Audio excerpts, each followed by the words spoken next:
Hi, welcome. Enjoy the content, subscribe, and turn on notifications. Jack got home almost at 1 in the morning. The flight he took last minute had been delayed, and the layover in Denver only added to his exhaustion. He didn't tell anyone he was coming back on Friday, 2 days earlier than planned. He wanted to surprise Claire.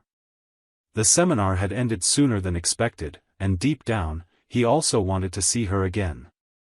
He felt they had grown somewhat distant, and thought this gesture might help. Even though he was exhausted, he drove straight from the airport to their house, with a faint smile on his face, already imagining her surprised look when she opened the door. But as he pulled up in front of the house, he found it strange. Everything was dark. Total silence. Up to that point, she could be sleeping. But as soon as he got out of the car, he realized something was off. The garage was open. And Claire's car wasn't there. That made his chest tighten. He tried to rationalize. Maybe she was at a pharmacy, or with a friend, or... He went inside without turning on the lights. He went straight to the hallway and stopped there, in the dim light. The silence was so intense that every step echoed. That's when he took his phone out of his pocket and called. Claire answered on the second ring, her voice dragging, as if she had just woken up. "Hello. Hi, love. Did I wake you?" She took a deep breath, trying to sound natural. "I was sleeping, yes. I'm already closing my eyes here." Jack stayed silent for 2 seconds, controlling his breathing. "Are you at home?" Claire didn't hesitate. "Of course I am, Jack. Where else would I be at this hour?" He walked to their bedroom without responding immediately. He observed the dark room, knowing she wasn't there anywhere. "All right," he replied calmly. "I just called to hear your voice. I'm going to sleep. I'll be back on Sunday." "Oh, okay then. I love you, sleep well. Good night, Claire." He hung up before she could repeat anything. And he stood there, still holding the phone. Every word she said throbbed in his head. She was lying, and she had no idea he was in their bedroom while she claimed to be in bed sleeping. It hit him with a force that knocked the ground out from under him. It wasn't doubt anymore. It wasn't intuition. It was a lie. Cold. Direct. Effortless. Jack took a deep breath, put his phone away, and sat on the edge of the stairs. He ran his hand over his face. He tried to remember the last time Claire had been transparent with him. Now it made sense: the distance, the work dinners, in excess, the sudden mood changes, the strange laughs on the phone that stopped as soon as he approached. Nothing was by chance. The house felt like an empty theater. He looked around, and everything carried the weight of something that once was. A place where he had built a story, but which now seemed like the set of another life. And the worst part was that she lied without hesitation. With a calm voice, as if she were really lying there, wrapped in the blanket. But she wasn't. And he knew it. As he walked through the living room in silence, Jack stopped when he noticed something on the coffee table. A wristwatch. Large, gold, with a blue dial and black leather strap. An extravagant model, too noticeable to go unnoticed. He slowly bent down and picked up the object with both hands, as if afraid to touch the truth. He recognized it immediately. It was the same watch he had seen on Derek Coleman's wrist, Claire's boss, during a company dinner the previous year. No one else wore something so flashy.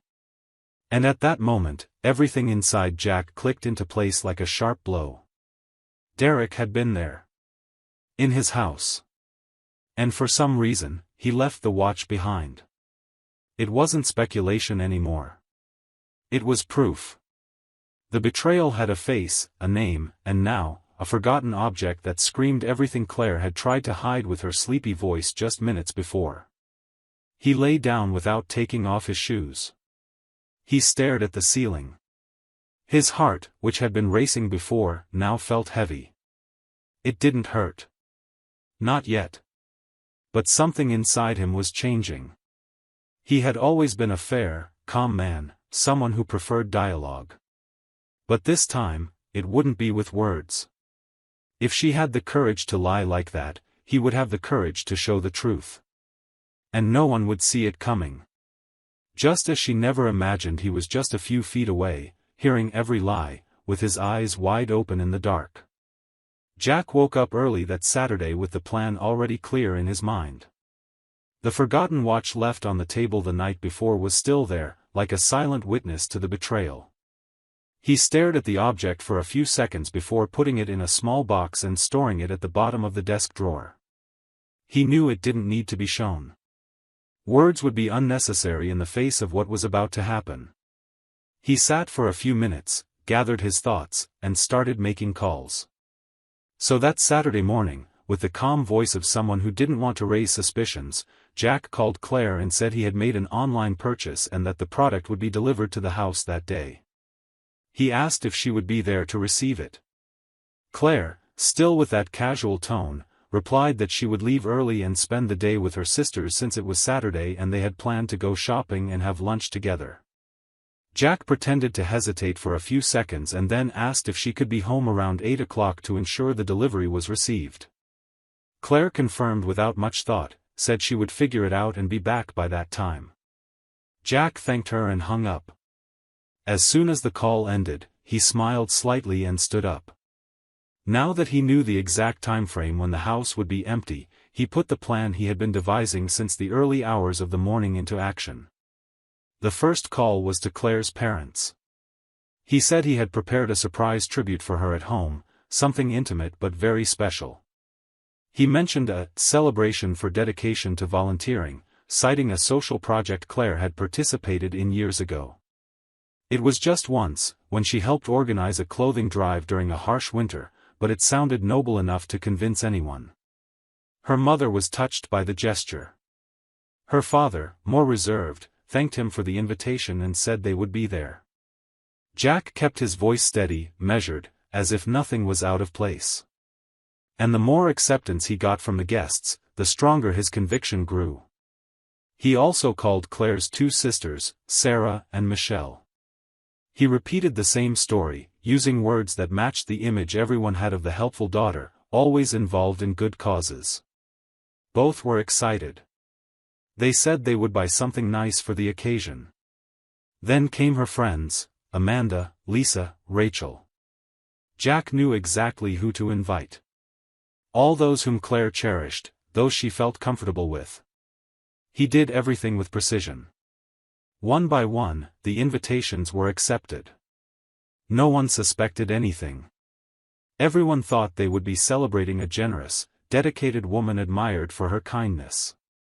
Jack listened to each confirmation with a cutting calmness. As the list took shape, Jack thought about another key piece of the plan. The main target wasn't just Claire.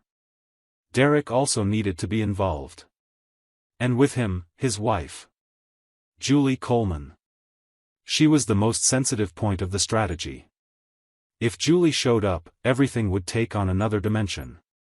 And for that, Jack needed to use the right story. So Jack called her with an enthusiastic and respectful tone. "Julie, how great to talk to you. I have wonderful news. I organized a surprise for Claire here at home. A little tribute. But there will also be a second part, which involves you and Derek." "Derek? But he traveled yesterday. He's only coming back Monday." Jack knew Derek had lied. "Yes, I know. But I managed to convince him to come back early. He loved the idea. I bought the ticket, arranged everything with him. Don't tell anyone. It's going to be a double surprise." Julie laughed on the other end of the line, a light, proud laugh. "My God, how sweet. He never told me anything." "Exactly. That's the idea. A night to celebrate you both. And especially, Claire. Of course. I'll be there. I wouldn't miss it for anything." He thanked her and hung up. He left the phone on the table and stood still for a few seconds. That conversation sealed the plan. Julie would be Claire's mirror that night. And when the reflection appeared, the true image would reveal itself. Jack didn't need to raise his voice, didn't need to fight. He just needed to show. Let everyone see with their own eyes who Claire and Derek really were behind their professional smiles and polite words. He bought pre-made snacks, ordered some desserts, and purchased various drinks. He didn't want anything elaborate. The idea was to make it look like a simple get-together. In the backyard, he discreetly organized everything. A large table, enough chairs, soft lights hanging. He asked the guests to enter through the back when they arrived and stay silent until the right moment. He used the argument that the surprise would only work if Claire was caught off guard. The riskiest part of the plan still depended on one variable: Claire couldn't know he was home. And more than that, she had to believe he was still traveling. Based on the conversation from the night before, he knew she believed that. That gave him the time and space for her to repeat the mistake. Jack was almost certain she would return that night with Derek. Maybe not to repeat what they had done before, but they would be together. She thought the house was empty. And that was all he needed. The day passed slowly. Each minute felt longer than the last. Jack took care of every detail without losing focus. He checked the names on the list, prepared the ambient audio, left the front door unlocked. Everything was ready for a silent spectacle. A single act of exposure, where the masks would fall without him saying a word. Jack then picked up his phone again and started sending messages to the guests. He asked everyone to arrive at 6 o'clock sharp, but with one important condition: they should park their cars on parallel streets and walk to the house. He explained that keeping the surprise required Claire to never suspect anything as she approached. He didn't want to see relatives or friends' cars crowded in front of the house, let alone honking or loud conversations at the gate. The idea was for everyone to enter quietly through the back gate, which he left unlocked. No one hesitated. Everyone agreed enthusiastically, thinking they would be part of an unforgettable celebratory moment. And they would, just for very different reasons than they imagined. Jack spent the late afternoon fine-tuning every detail as if setting the stage for a theatrical performance. He set up the table in the backyard with a variety of snacks, sodas, some beers, and some simple desserts.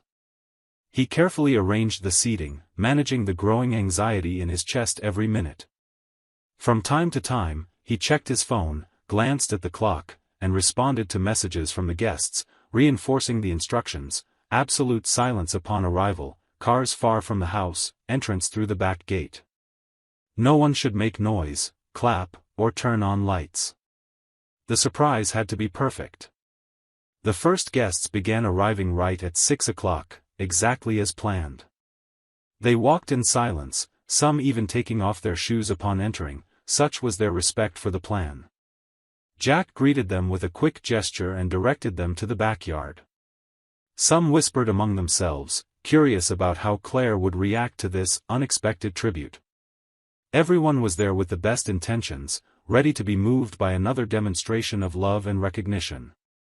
What no one knew was that this night wouldn't bring applause, but rather a revelation that would forever be etched in everyone's memory. As the backyard filled discreetly, Jack reviewed what he would do. He knew Claire believed he was out of town. He also knew she expected to find the house empty when she returned. And that was exactly what he wanted. A clear field for her to repeat the mistake, to fall into her own illusion of impunity. Around 7:30, Jack positioned himself in the hallway. From where he stood, he could partially see the living room. The rest he observed through the crack in the curtain of the glass door separating the backyard from the interior of the house. His phone was already in his hand, camera on, everything ready to record the exact moment. The lock turned. The front door opened slowly. They entered laughing, with that typical intimacy of people who believe they are far from any danger. Derek held Claire by the waist, and she lightly pushed him away, smiling. They exchanged kisses before even closing the door. Claire took off her coat and threw it on the couch. Derek began unbuttoning his shirt with an almost adolescent haste. The two were completely absorbed, living the moment with the confidence of those who think they are shielded by the darkness of night. Jack, standing in the hallway, felt his heart pounding hard. But he didn't hesitate. He waited for the exact moment. As soon as Derek took another step forward and Claire began pulling him by the hand, Jack firmly slid the glass door open. The sound of the track cut through the room. The silence that followed was absolute. All the guests, standing in the softly lit backyard, stared at the scene in front of them as if the world had frozen for a few seconds. Julie, Derek's wife, was the first to react. She screamed her husband's name as if her throat had torn apart. She took 2 steps forward and stopped, overwhelmed by the sight before her. Derek turned pale. Claire's eyes widened, she turned in panic and tried to grab the coat thrown on the couch, covering part of her body. But it was too late. The image was already exposed. And now, all the people who thought they knew this couple watched the true spectacle behind the facades. Claire tried to run to the bedroom, but Julie's screams, her mother's gaze, her father's look of disgust, the blatant disappointment in her sister's eyes, all of it made her freeze. She turned to try to say something, but no words came out. Shame poured down her face faster than any tears. Jack remained motionless. He filmed everything steadily, without saying a word. There was no speech, no accusation. Just the truth, raw, exactly as she had chosen to reveal it. And now, there was no way to erase it. Julie cried, but it was a cry mixed with anger and frustration. She screamed at Derek words he had never heard come out of her mouth, words that seemed stuck in her throat for years. He tried to explain, stuttered, but everything he said only worsened his image. Claire stood frozen in the middle of the living room, trying to cover herself, but it was just a mechanical gesture. It no longer mattered. The shame grew heavier with every passing second. Her sisters exchanged shocked looks, unable to process what they were seeing. Their mother, in tears, covered her face and turned away, unable to look at her daughter. Their father remained motionless, his expression hard, as if trying to maintain the little dignity left in the face of an unthinkable scene. Jack remained there, in front of the open door, his phone still pointed, but no longer recording. He slowly lowered his arm and looked directly at Claire. She tried to say something, but her voice wouldn't come out. He locked eyes with her for a few seconds, and in that silence between them, it became clear there was nothing left to say. She knew what it meant. She knew that everything ended there.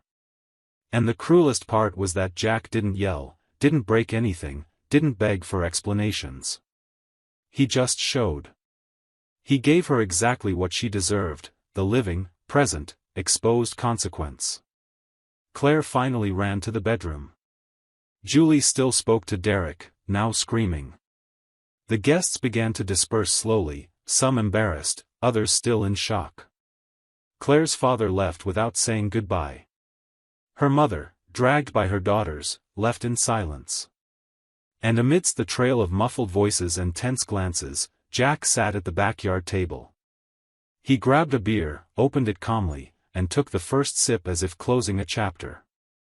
Claire appeared in the hallway a few minutes later, dressed, her face smeared with makeup. She tried to approach, but Jack raised his hand, signaling he didn't want to talk. She insisted. She said it wasn't what it looked like. That he was always absent, always busy with work, and that she felt lonely. Jack stood up, looked directly at her, and replied firmly, "You had 7 years to tell me that. You chose to lie and bring another man into our house. The blame for your choice isn't mine." She was left speechless. He turned his back and went upstairs. He locked the bedroom door and threw himself onto the bed, still dressed, staring at the ceiling as if searching in the dark for some good memory that was still worth holding on to. Nothing came. The next day, the house was silent. Claire left before dawn, without leaving a note, message, or apology. Jack spent hours standing, looking at his own hands. It was strange how the body kept moving forward, even with the soul in pieces. He got up, took a shower, tidied the kitchen, threw the leftovers of the party in the trash. As if he were cleaning not just the house, but the history they had built together. He called a friend at the company and asked for some time off. He said he needed to take care of his own life for a few days. He disconnected from everything. He set his phone aside and spent the night in silence, in the living room, facing his own decision. The pain was there, but there was also a certain relief. As if, by exposing everything, he had ripped out a tumor with his own hands. 2 days later, Claire appeared at the door of the house where everything fell apart. Her swollen eyes betrayed the sleepless nights, but Jack remained firm, immobile, looking at her without giving her any space. She asked for just a few minutes. She said she wasn't coming back to beg, that she understood the magnitude of the damage she caused. Her voice trembled. She told him she had requested a transfer at the company, that she was moving to another city, far away. According to her, she couldn't face her colleagues, the looks, the whispers in the hallways. She said she wanted to start over from scratch.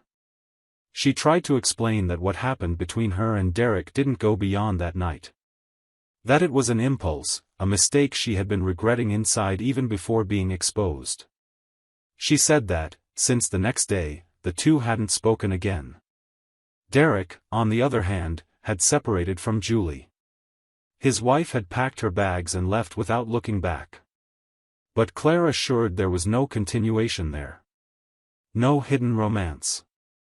No attempt to carry on with that. Just guilt. And regret. Jack listened to everything with the contained expression of someone who had already heard too much. He didn't respond immediately. He looked at the floor for a few seconds, took a deep breath, and calmly said that regret only comes when the consequence knocks on your door. That choices are made when no one is watching. And that now, she was trying to clean something she dirtied with her own hands. Claire tried to ask if there was any chance in the future, if time would heal. He interrupted her, saying that when trust dies, love dies with it. And that the image of her with Derek wouldn't leave his memory because she was the one who brought that into their home. She stood still for a few seconds. Waiting. As if hoping to hear something else. But Jack simply crossed his arms and said, "You made your choice. I just showed you what you tried to hide." Claire nodded silently, turned her back, and left. No drama. No promises. No farewell. In the days that followed, Jack resumed his routine with a new kind of peace. He tidied the house, rearranged the drawers, removed old photos. Every object put back in place was like a sign that that phase had ended. He took a leave from work for a while, went for more walks, reconnected with old friends, and allowed himself to relearn how to live in silence. He felt a strange relief. As if, after the storm, there was space to breathe again. Julie contacted him some time later. The message was short but sincere, "Thank you for opening my eyes." Jack replied. They met for coffee at a discreet place. They talked as if they understood each other's pain without needing to explain. She had also started a process of change. She sold the house and was temporarily living with her sister. She rarely spoke about Derek, and Jack rarely spoke about Claire. The past was there, but it no longer controlled the conversation. Jack learned, in that pain, that the truth is the greatest gift someone can give to themselves. The betrayal pushed him out of a story where he had been deceived, but it freed him to write a new one, where every step was his own. With Julie, there were no games. And that was enough. Because what he wanted most from that point on was exactly that, peace, clarity, and the certainty that he would never lose himself again in someone else's lie. Suspicious of your wife or daughter-in-law? Don't go through what we saw in the video. Check the link in the comments and get the ebook with valuable tips and investigator-approved sites to clear your doubts. Thank you for watching the video. If you enjoyed it, don't forget to subscribe to the channel and turn on notifications so you won't miss any updates. See you next time.